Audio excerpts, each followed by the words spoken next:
ഇരിക്കുന്ന സാധനം ആദ്യം ഒന്നും ശരിയാവുന്നില്ല. പലയിടത്ത് ചെല്ലുമ്പോഴത്തേനും ഫാബ്രിക് കൊള്ളില്ല, ചിലയിടത്ത് പ്രൈസ് ഭയങ്കര ഹൈയാ. അങ്ങനെ ഒന്നും സെറ്റ് ആവാതെ ഞങ്ങൾ ഒടുവിലാണ് ഞങ്ങൾ ഒരു ഡീലറിനെ ശരിയായി. ബിസിനസ് സ്റ്റാർട്ട് ചെയ്യാമെന്ന് ഞങ്ങൾ പ്ലാൻ ചെയ്തതിന് ശേഷം നമുക്ക് മനസ്സിലായി എത്ര നാൾ വേണമെങ്കിലും ഇങ്ങനെ പ്ലാൻ ചെയ്തുകൊണ്ടിരിക്കുക. അതുകൊണ്ട് ആ ഫസ്റ്റ് സ്റ്റെപ്പ് എടുക്കുന്നതാണ് ഏറ്റവും ഇമ്പോർട്ടൻ്റ് എന്ന്. അപ്പോൾ ഞങ്ങൾ പയ്യെ ഒരു ഷോപ്പ് ഐഡൻറ്റിഫൈ ചെയ്തു.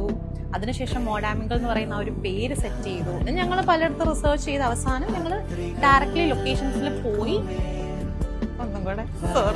അങ്ങനെ ഒന്നും സെറ്റ് ആവാതെ ഞങ്ങൾ ഒടുവിലാണ് ഞങ്ങൾ ഒരു ഡീലറിനെ ശരിയായി. ആ ഒരു ഡീലറിനെ എടുക്കുമ്പോൾ നമുക്ക് കുറച്ച് ക്വാണ്ടിറ്റി നല്ല എടുക്കാൻ പറ്റി, നല്ല ബ്രാൻഡ്സും ആയിരുന്നു. പിന്നെ നമ്മൾ ഓരോ പ്രാവശ്യം നമ്മൾ സാധനം എടുക്കാൻ പോകുമ്പോഴത്തേക്ക് കുറച്ച് നാൾ സ്റ്റേ ചെയ്ത് നമ്മൾ കുറേ കൂടെ ഡീലേഴ്സിനെ കണ്ടുപിടിക്കാനും കുറച്ചുകൂടെ ബ്രാൻഡ്സ് ഇൻക്ലൂഡ് ചെയ്യാനും ഒക്കെ ഞങ്ങൾ ഗ്രാജുവലി സ്റ്റാർട്ട് ചെയ്യും. ഇപ്പം ഞങ്ങൾക്ക് കുറച്ച് നല്ല നമുക്ക് ഡിപ്പെൻഡ് ചെയ്യാൻ പറ്റുന്ന കുറച്ച് ഡീലേഴ്സ് ഉണ്ട്.